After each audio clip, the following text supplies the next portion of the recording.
Yes Ramachandra Naik గారు, liquor స్కామ్లో arrest అయినటువంటి కవిత గారు కడిగిన ముత్యంలా బయటికి వస్తుందని కేసీఆర్ గారు వ్యాఖ్యానించారు. ఆయన వ్యాఖ్యలు ఈరోజు రియాలిటీగా అయింది. పార్టీ వర్గాలలో ఎలాంటి చర్చ కొనసాగుతుంది? సిస్టమ్ మీట్లో ఉన్నదండి, అన్మ్యూట్ చేయండి. ఎస్ రామచంద్ర నాయక్ గారు, మీ సిస్టమ్ మీట్లో ఉన్నది.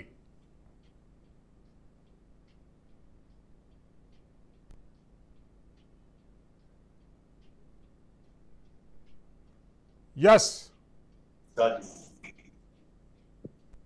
ఇప్పుడు మా ఉద్యమ నాయకురాలు హలో ఎస్ అండి, కండి. మా ఉద్యమ నాయకురాలు ఎమ్మెల్సీ మొత్తం తెలంగాణ ఉద్యమంలో కీలక పాత్ర పోషించింది.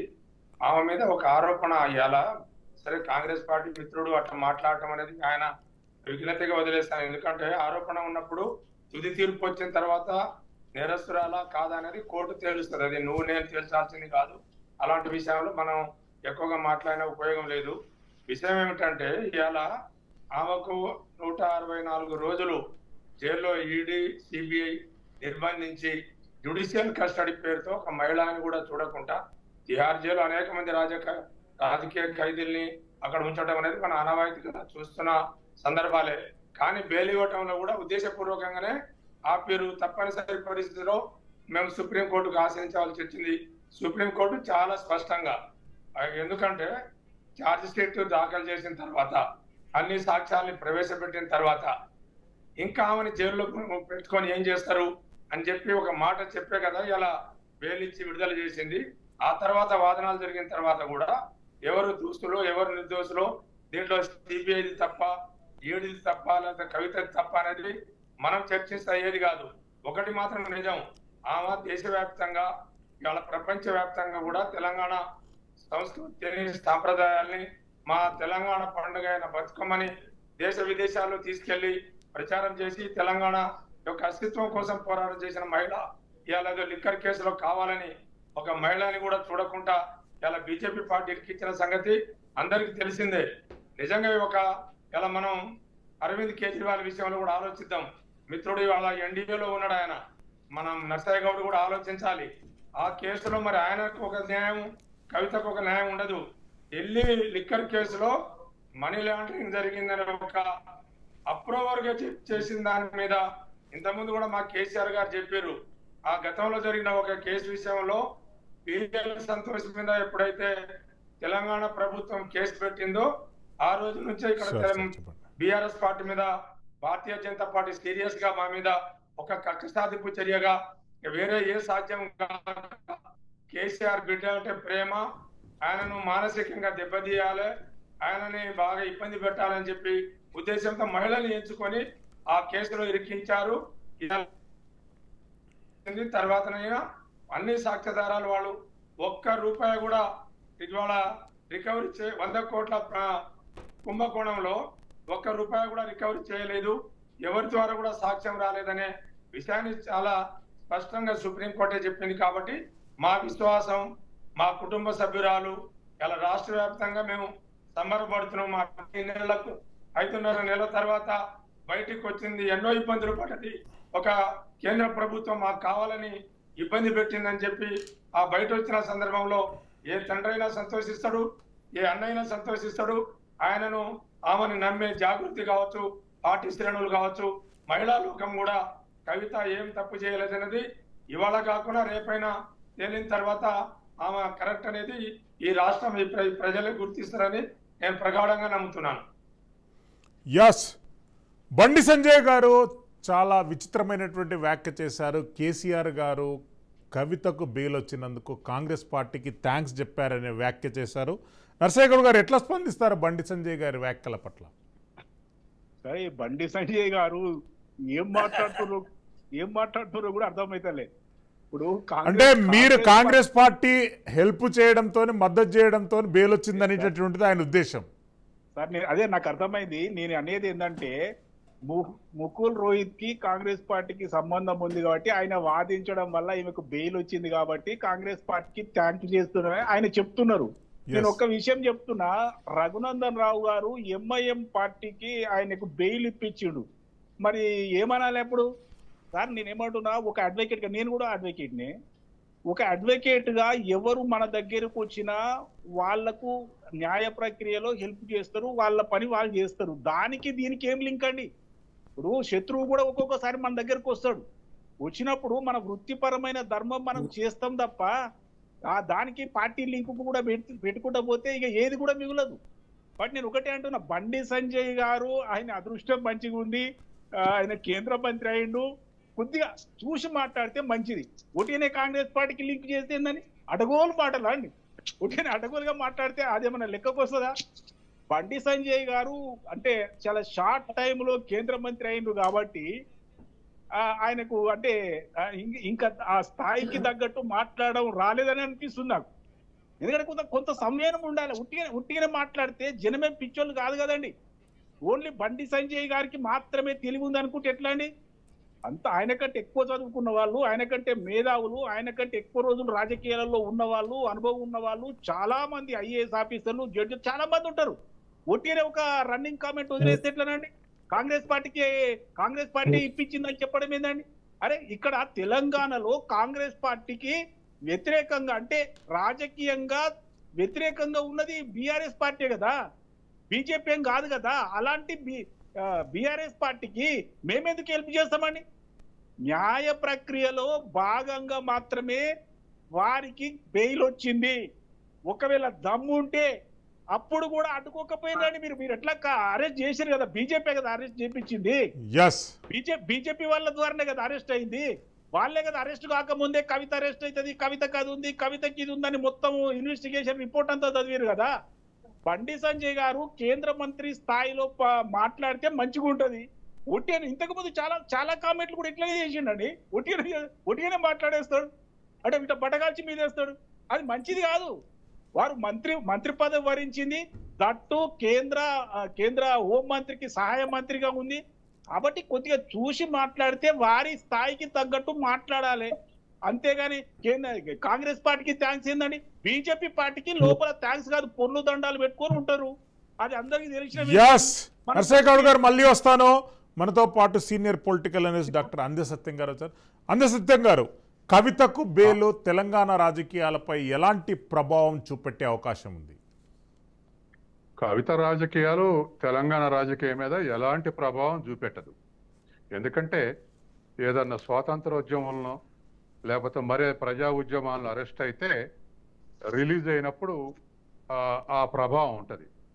కానీ అది ఇండివిజువల్ కేసు, తర్వాత అది అక్యూజ్డ్ కానటువంటి ఒక మహిళ అక్యూజ్డ్ కానటువంటి ఇష్యూలకి అక్యూజ్ అయింది. తర్వాత ఆ కేసులో ఉన్న తర్వాత నెమ్మదిగా బీఆర్ఎస్ డ్యామేజ్ అయింది, కేసీఆర్ ఫ్యామిలీ డ్యామేజ్ అయింది. కాబట్టి ఇవాళ ఇంపాక్ట్ ఉండటం అనేది జీరో నా ఎస్టిమేషన్ ప్రకారం. అయితే మూడు పార్టీలు కూడా అసెంబ్లీ ఎన్నికల ముందే మీ ఇద్దరి మధ్య పొత్తుండని ఒకళ్ళు మీ ఇద్దరి మధ్యని మూడు పార్టీలు కూడా ఆరోపణలు చేసుకున్నాయి. కానీ చివరికి ప్రజలు బీజేపీకి బీఆర్ఎస్కి మధ్య అండర్స్టాండింగ్ ఉందనేటువంటి దాంతో కాంగ్రెస్కి ఓట్లేశారు. అట్లా కాంగ్రెస్ని గెలిపించారు. కాంగ్రెస్ చేసిన ఆరోపణని కొంతమేరకు నమ్మారు. అది రిజల్ట్ కూడా కనపడుతుంది. ఆ తర్వాత కూడా నమ్మారని అనేకమైనటువంటి పత్రికల అనాలిసిస్లు కూడా జరిగినాయి. కాబట్టే ఆల్టర్నేటివ్ బీఆర్ఎస్కు కాంగ్రెసే అనేటువంటి దాంతో గెలిచారు అనేటువంటిది మనం చూసాం. ఇప్పుడు రిలీజ్ అయినాక మూడు పార్టీలు కూడా ఆరోపణలు చేసుకుంటున్నాయి, మీ ఇద్దరని. కానీ దీంట్లో వాస్తవానికి మూడిట్లలో కూడా అర్ధసత్యాలే ఉన్నాయి. ఎందుకు అర్ధసత్యాలు ఉన్నాయంటే, కాంగ్రెస్ మహేష్ కుమార్ గౌడ్ బీజేపీ బీఆర్ఎస్ దోస్తికి ప్రథమ మెట్టిది, ఇక సరెండర్ కావటమే ఉంది అని చెప్పేసి గౌడ్ అన్నారు. కానీ వాస్తవానికి బెయిల్ రావటానికి తర్వాత అక్కడ ఉన్నటువంటి పరిస్థితులకు ఇప్పుడేదో రాజకీయ పునరేకీకరణ ఆ పేరు మీదే జరుగుతుంది అని చెప్పలేము. లాంగ్ రన్ లో అది బయటపడుతుంది. తర్వాత బీజేపీ మన బండి సంజయ్, ఒక్క నిమిషం ఇవ్వండి. బండి సంజయ్ ధన్యవాదాలు, కాంగ్రెస్ బెయిల్ ఇప్పించింది, సంఘవి కాంగ్రెస్ నాయకుడు రాజ్యసభకు ఎన్నికయ్యాడు, అందుకే బీఆర్ఎస్ పోటీ పెట్టలేదు, కాబట్టి 2 ఒకటైనాయని బండి సంజయ్ స్టేట్మెంట్ ఇచ్చాడు. తర్వాత కేటీఆర్ ఏమన్నాడు, అసలు ఏ పార్టీతోటి మాకు ఏ పార్టీలో చేరాల్సిన అవసరం లేదు, పొత్తు పెట్టుకోవాల్సిన అవసరం లేదు. మీ ఇద్దరు కలిసి మమ్మల్ని టార్నిష్ చేయడానికి, మమ్మల్ని ముంచడానికి మీరు చేస్తున్నారు అనేటువంటిది ఆయన కంటెన్ చేశారు. ఈ మూడిట్లలో కూడా ఒకవేళ పాసిబిలిటీ ఉంటే హెల్పింగ్ చేసే శక్తి బీజేపీకి ఉంది. ఎట్లా హెల్పింగ్ చేసే శక్తి ఉందంటే, ఇప్పుడు ఈడీ సిబిఐని మానిటరింగ్ చేసేది సెంట్రల్ గవర్నమెంట్. కాబట్టి ఆర్గ్యుమెంట్ సరిగా చేయలేదు, లేదా సరిగా చేయించలేదు, లేదా ఆర్గ్యుమెంట్ వీక్గా ఉందని ఆరోపణలు, నేను చేయించి అనను, కానీ ఆరోపణలు చేస్తే ఒకవేళ అవకాశం చేతిలో బీజేపీ చేతిలో ఈడీ సిబిఐ ఉన్నాయి కాబట్టి వాళ్ళు సరిగా మానిటరింగ్ చేయలేదనో, లేకపోతే ఇది ఒక అండర్స్టాండింగ్కి వచ్చే వీళ్ళ ఆర్గ్యుమెంట్ సరిగా చెప్పలేదనో గవర్నమెంట్ లాయర్ అని చెప్పేసి మిగతా రెండు పార్టీలు ఆరోపణలు చేయొచ్చు, కాంగ్రెస్ ఆరోపణలు చేయొచ్చు. కానీ కాంగ్రెస్ ఇప్పించే శక్తి సిబిఐ ఈడీని కాంగ్రెస్ మానిటరింగ్ చేయదు, ఇన్ఫ్లుయెన్స్ చేయలేదు. కానీ సంఘీ కాంగ్రెస్ నాయకులు అంటారు. ఇప్పుడు మనం ఒకటండి ఇంపార్షియల్గా ఆలోచిస్తే ప్రాక్టీస్ ఈజ్ ఇండివిజువల్. అంటే గతంలో కూడా అరుణ్ జైట్లీ కానీ లేకపోతే సుష్మా స్వరాజ్ కానీ అనేక కేసులు వాదించారు, అనేక పొలిటికల్ బ్యాక్గ్రౌండ్ ఉన్నలకు వాదించారు. కాబట్టి ఆ ప్రాక్టీస్ ఇండివిజువల్ కాబట్టి క్లయింట్ ఎవరైనా కేసు న్యాయంగా ఉందనుకున్నా, బలంగా ఉందనుకున్నా, న్యాయం చేయాలనుకున్నా వాదిస్తారు. అది ఇండివిజువల్. రాజకీయ పార్టీని అడిగి మేము ప్రాక్టీస్ చేస్తామని చెప్పరు వాళ్ళు. అందుకని అప్పుడు అరుణ్ జైట్లీ, సుష్మా స్వరాజ్ ఎట్లయితే వాదించారో ఇప్పుడున్న సంఘ్వి కానీ, ఇప్పుడున్న రోహత్గి కానీ, లేకపోతే ఇప్పుడు బీజేపీ సింపథైజర్స్ ఉన్నటువంటి లాయర్లు కానీ ఎవరు కూడా పార్టీని అడిగి ప్రాక్టీస్ చేయరు. కాబట్టి ప్రాక్టీస్ ఇండివిజువల్. పొలిటికల్ అనేది పబ్లిక్ లైఫ్లో వాళ్ళు పొలిటికల్. కాబట్టి పబ్లిక్ లైఫ్లో ఉన్నటువంటి పొలిటికల్ని ఇండివిజువల్ ప్రాక్టీస్ ఎట్లా చేస్తారని అడిగితే మనోజ్ సంఘ్వి ఎట్లా వాదిస్తాడు మన కవిత తరపున అనేటువంటి దానికి అన్క్వశ్చన్, అసలు క్వశ్చనే లేదు. ఎవరి ఇష్ట ప్రకారం వాళ్ళు వాదిస్తారు. ఇట్లా సుప్రీంకోర్టు లాయరు పొలిటికల్ అఫిలియేషన్ ఉన్నా, పొలిటికల్ బ్యాక్గ్రౌండ్ ఉన్నా కేసును బట్టి వాళ్ళు ఇచ్చే ఫీజును బట్టి వాదిస్తూనే ఉండరు. ఇది అన్ని పార్టీల సింపథైజర్స్ లాయర్లకు వర్తిస్తుంది. అది సుప్రీంకోర్టే కాదు, కింది స్థాయి మెజిస్ట్రేట్ వరకు కూడా వాదిస్తుంది. చాలా మంది ఎవరి అఫిలియేషన్లో వాళ్ళు ఉంటారు, కానీ కేసులు తీసుకునేటప్పుడు ఎవరి ప్రాక్టీస్ వాళ్ళదే. కాబట్టి ఈ లాయర్లు వాదించారు కాబట్టి థ్యాంక్స్ అనేటువంటి బండి సంజయ్ది ఆర్గ్యుమెంట్ నిలబడదు. అట్లాగే కాంగ్రెస్ కూడా చేసే ఆరోపణ మరి లాంగ్ స్టాండింగ్ అండర్స్టాండింగ్ ఉంటే సిబిఐ ఈడీ వాదన వీక్గా ఉంది అని ఆరోపణ చేసేందుకు మాత్రం పనికి వస్తుంది. తర్వాత బీఆర్ఎస్ మేము జాయిన్ కావు అనేటువంటి ఆర్గ్యుమెంట్ చేస్తున్నారు ఇవాళ వరకు. కానీ బీఆర్ఎస్ పార్టీని ఓటింగ్ శాతం చూస్తే బీఆర్ఎస్ ఇప్పుడు గోల్కొంటట్టుగా అవుపట్లేదు. ఏదో ఒక దారి తీసుకునేటువంటి ప్రెజర్ మాత్రం దాని మీద బిల్డప్ అవుతుంది. ఇది ఇప్పుడున్నటువంటి పొలిటికల్ బ్యాక్గ్రౌండ్. కాబట్టి బెయిల్ని ఒకరినొకరు టార్గెట్ చేసుకోవడానికి ప్రయత్నం చేస్తున్నారు. కానీ ఇది రోజువారీ గడుస్తుంటే అసలు విషయం ఏమిటో మనకు బోధపడుతుంది. ఎస్, రామచరణ్ నాయక్ గారు, పార్టీ అన్ని వర్గాలలో కూడా కవిత గారి అరెస్ట్ అనేటటువంటి గతంలో ఖండించినా కానీ ఒక లెవెల్లో ఆమె లిక్కర్ స్కామ్లో ఇరుక్కోవడం ఏంటి అనేటటువంటి చర్చ మాత్రం బీఆర్ఎస్ పార్టీ ఇంటర్నల్గా కూడా జరిగింది. ఆ అపవాదు నుండి బీఆర్ఎస్ ఎట్లా బయటపడుతుంది? తప్పకుండా అండి. ఇప్పుడు ఆ కేసు నుంచి తప్పకుండా బయటపడతాం, అప్పుడైనా ప్రజలకు అర్థమవుతుంది. కాకపోతే ఇప్పుడు మా సత్యం గారు చెప్పినట్టుగా ఏ రాజకీయ పార్టీ కూడా ఒకళ్ళ మీద ఒకళ్ళు ఆరోపణలు చేయడంలో కొన్ని అర్థం ఉండాలి.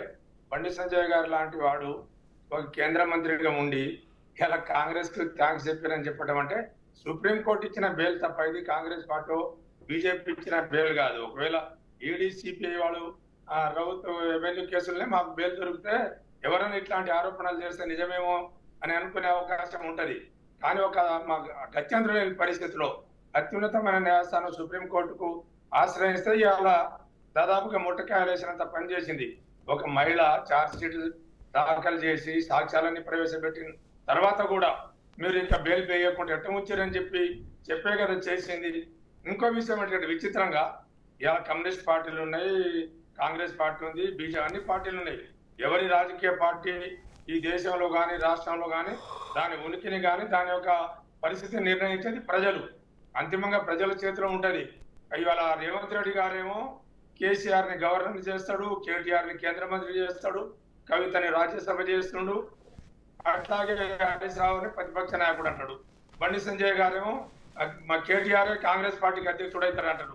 నిజంగా ఎంత దారుణమైన పరిస్థితి అంటే ఈ రాష్ట్రంలో ఒక రాజకీయ పార్టీ పెట్టుకొని తెలంగాణను సాధించి 14 ఏళ్లు పోరాటం చేసి 33 పార్టీల్ని ఒప్పించి తెలంగాణను తెచ్చి 10 సంవత్సరాలు ప్రజా తీర్పుతో ఈ రాష్ట్రాన్ని పరిపాలించి మొన్న ప్రజలు తిరస్కరించారు, మాకు ప్రతిపక్ష హోదా ఇచ్చారు. ఆ పరిస్థితుల్లో మేము ఆ పాత్రనే పోషిస్తాం, ప్రజల్లో ఉంటాం. రేపు మళ్ళా వచ్చే తీర్పు సందర్భంగా ప్రజలు మమ్మల్ని నిలబెడతారా తిరస్కరిస్తారన్నది ప్రజలు చేసే పని తప్ప రేవంత్ రెడ్డి బండి సంజయ్ కాదు కదా మా పార్టీ యొక్క భవిష్యత్తు నిర్ణయించేది. అటువంటి ఆరోపణలు చేసే ముందు సామాన్యులు చెప్తున్నారంటే వేరు, ఒక సాక్షాత్ ముఖ్యమంత్రి, ఒక కేంద్ర మంత్రి, వీరిద్దరు మా పార్టీ భవిష్యత్తుని ఒక ఇటు మేర్చి చేస్తాడు, ఒక అటు మేర్చి చేస్తాడు. అంటే కనీసం ఒక రాజకీయ పార్టీ ఎడల మాట్లాడితే ప్రజలు ఏమనుకుంటారు, మేధావులు ఏమనుకుంటారు అనే విఘ్నత కూడా లేకుండా వాళ్ళు మాట్లాడుతున్నారు. ముఖ్యంగా ఏంటంటే ఇవాళ కవిత మీద నిజంగా చెప్తున్నాం, కేవలం ఇవాళ కేజ్రీవాల్ విషయంలో కానీ కేసీఆర్ విషయంలో కానీ గతంలో మనకు అనుభవాలు ఉన్నాయి, సత్యం గారికి కూడా తెలుసు. ఇవాళ సుజనా చౌదరి కానీ సీఎం రమేష్ లాంటి వాళ్ళు 100 కోట్ల స్కామ్ చేసిర్రు. తెలుగుదేశం పార్టీని వదిలిపెట్టి బీజేపీలో పోగానే వాళ్ళు కేంద్ర మంత్రులు కూడా అయ్యారు. ఇలా కేసీఆర్ బీజేపీకి లొంగలేదు కాబట్టి, వాళ్ళతో మిలాఖత్ కాలేదు కాబట్టి ఇలా మా మీద వెంటబడి ఇలా ఈడీ సిబిఐ కేవలం కవిత గారిని ఆ రకమైన ఇబ్బంది పెట్టింది. సుప్రీంకోర్టు ఇలా బెయిల్ ఇచ్చింది కాబట్టి మేము కూడా సంతోషిస్తున్నాం. ఏదైనా రాజకీయ భవిష్యత్తు కానీ ఆమె ఎడల రేపు వాళ్ళ సాక్ష్యాలు ప్రవేశపెట్టే సాక్ష్యాలు కావచ్చు, అంతిమ తీర్పు ఆమె దోషి అని తెలిస్తే ఎప్పుడైనా ప్రజలు చూస్తారు. నిర్దోషి అని చెప్తే కూడా మేము చెప్పిన నిజమా వాళ్ళు చెప్పింది నిజమా అనేది కూడా ప్రజలే నిర్ణయిస్తారు. కాబట్టి రాజకీయ వ్యాఖ్యలు చేసేటప్పుడు కానీ ఒక పార్టీ విషయంలో మాట్లాడేటప్పుడు కానీ కనీసం స్థాయిని గుర్తించి చర్చ చేయాలి తప్ప ఒట్టిగానే బట్టగాల్చి మీద వేయటం అనేది ఏ రాజకీయ పార్టీకి సరైనది కాదు. ఇవాళ 10 సంవత్సరాల పాటు కాంగ్రెస్ పార్టీ అధికారంలో లేకున్నా వాళ్ళ క్యాడర్ బతికి మళ్ళా వాళ్ళు మాకు వ్యతిరేకంగా పోరాడి బీజేపీకి వ్యతిరేకంగా పోరాడి అలా అధికారంలో వచ్చిర్రు.